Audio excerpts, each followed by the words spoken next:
സംഭവം കൊള്ളാട്ടോ. നിങ്ങളുടെ മക്കളും ബിസ്ക്കറ്റൊക്കെ കഴിക്കുന്ന കൂട്ടത്തിലാണെങ്കിൽ ഈ ഒരു വീഡിയോ എന്തായാലും സേവ് ചെയ്ത് വെച്ചോളൂ. ഗോതമ്പ് പൊടി ഉപയോഗിച്ചാണ് നമ്മളിത് തയ്യാറാക്കുന്നത്. അതിനായിട്ട് ഒരു ബൗളിലേക്ക് ആദ്യം തന്നെ 1 കപ്പ് ഗോതമ്പ് പൊടി ചേർത്തിട്ടുണ്ട്.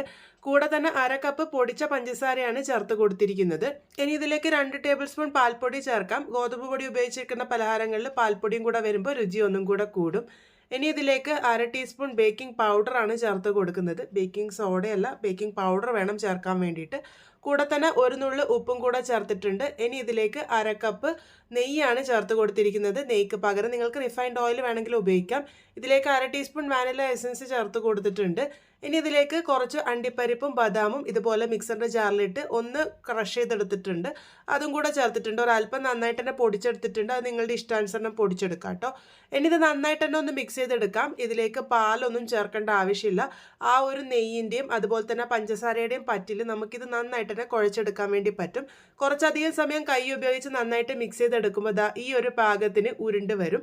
ഒരുപാട് സോഫ്റ്റ് ആയിട്ടുള്ള കൂട്ടൊന്നായിരിക്കില്ല, തൊടുമ്പോൾ പൊടിയുന്ന ടൈപ്പ് കൂട്ടായിരിക്കും ഉണ്ടാകുക. ഈ ഒരു രീതിക്ക് ആയതിനു ശേഷം ഇതൊരു 5 മിനിറ്റ് നേരം റെസ്റ്റ് ചെയ്യാൻ വേണ്ടി വയ്ക്കാം.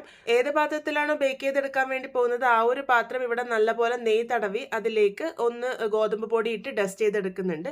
ഇതിന് പകരം നിങ്ങൾക്ക് ബട്ടർ പേപ്പർ ലൈൻ ചെയ്ത് വേണമെങ്കിൽ എടുക്കാം. എക്സ്ട്രാ ആയിട്ടുള്ള ആ ഒരു ഗോതമ്പ് പൊടി കൊട്ടിക്കളയാൻ വേണ്ടി മറക്കരുത് കേട്ടോ. അപ്പോൾ ഈ ഒരു രീതിക്ക് ആ ഒരു പാത്രം ഒന്ന് സെറ്റ് ചെയ്തെടുത്തിട്ടുണ്ട്.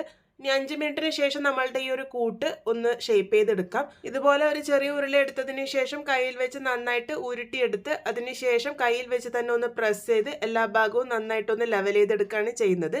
ഈ ഒരു കൂട്ട് അത്ര സോഫ്റ്റ് ആയിട്ടുള്ള കൂട്ടൊന്നും ആയിരിക്കില്ല. അപ്പോൾ അത് ശ്രദ്ധിച്ച് തന്നെ ഹാൻഡിൽ ചെയ്യുക. അതിൻ്റെ അരികുകളൊക്കെ ചെറിയ ക്രാക്കുകളൊക്കെ കാണും, പക്ഷെ അതൊന്നും ഒരു കുഴപ്പമുള്ള കാര്യമല്ല. ഇതേപോലെ തന്നെ ബാക്കിയുള്ളതൊക്കെ റെഡിയാക്കിയിട്ടുണ്ട്. കുറച്ച് ഗ്യാപ്പ് ഇട്ട് വെക്കാൻ വേണ്ടി ശ്രദ്ധിക്കണം കേട്ടോ. ഇതിൻ്റെ മുകളിൽ നല്ലൊരു കളർ കിട്ടാനും ഗ്ലേസിങ് കിട്ടാനും ഞാനിവിടെ എഗ് വാഷ് ചെയ്യുന്നുണ്ട്. അതിനായിട്ട് എഗ് യോക്കാണ് എടുത്തിരിക്കുന്നത്. അതിലേക്ക് 1 ടീസ്പൂൺ പൊടിച്ച പഞ്ചസാര ചേർത്ത് നല്ലപോലെ ഒന്ന് മിക്സ് ചെയ്തെടുത്തതിന് ശേഷം ഇതുപോലെ ഒന്ന് സ്പ്രെഡ് ചെയ്ത് കൊടുക്കാം. ഇത് ചെയ്യണമെന്ന് നിർബന്ധമില്ല. ഇത് ചെയ്തില്ല എന്ന് വിചാരിച്ചൊരു കുഴപ്പമൊന്നുമില്ല. ഇത് ചെയ്ത് കഴിഞ്ഞാൽ ആ ഒരു മുകളിൽ നല്ലൊരു ഗ്ലേസിങ് കിട്ടും. അത്ര മാത്രമേ ഉള്ളൂ. നമ്മുടെ ഓവൻ സെറ്റപ്പ് ഇവിടെ 5 മിനിറ്റ് ആയിട്ട് ഹൈ ഫ്ലെയിമിൽ പ്രീ ഹീറ്റ് ചെയ്യാൻ വേണ്ടി വെച്ചിരുന്നു. ഓവൻ സെറ്റപ്പ് എന്ന് പറയുന്നത് ഒരു അല്പം വലിയ അലുമിനിയം പാത്രത്തിൽ ഉപ്പും ഒരു സ്റ്റാൻഡും വെച്ച് ചൂടാക്കാൻ വേണ്ടി വെച്ചിരുന്നു. നല്ലപോലെ ചൂടായി വന്നതിന് ശേഷം ഇത് ഇറക്കി വെച്ച് കൊടുക്കാം. മീഡിയം ഫ്ലെയിമിൽ വെച്ച് 15 മുതൽ 20 മിനിറ്റ് നേരം ആകുമ്പോഴേക്കും ഈ ഒരു ബിസ്ക്കറ്റൊക്കെ നല്ലപോലെ തന്നെ പാകമായിട്ട് വരും. ഇതിൻ്റെ ചൂട് നല്ലപോലെ ആറി വന്നതിന് ശേഷം മാത്രം ഈ ഒരു പാത്രത്തിൽ നിന്ന് വിടിയിച്ചെടുക്കാൻ വേണ്ടിയിട്ട് ശ്രദ്ധിക്കുക. അല്ലെങ്കിൽ പൊടിഞ്ഞു പോകാനുള്ള സാധ്യതയുണ്ട്. അതുപോലെ തന്നെ ചൂട് നന്നായിട്ട് ആറി വരുമ്പോഴാണ് ഇത് നല്ല ക്രിസ്പി ആയിട്ട് കിട്ടുക. അപ്പോൾ നല്ല പെർഫെക്റ്റ് ആയിട്ടുള്ള നമ്മളുടെ ബിസ്ക്കറ്റ് ഇവിടെ റെഡി ആയിട്ടുണ്ട്. എന്തായാലും ട്രൈ ചെയ്ത് നോക്കൂ. ഫീഡ്ബാക്ക്സ് പറയണേ.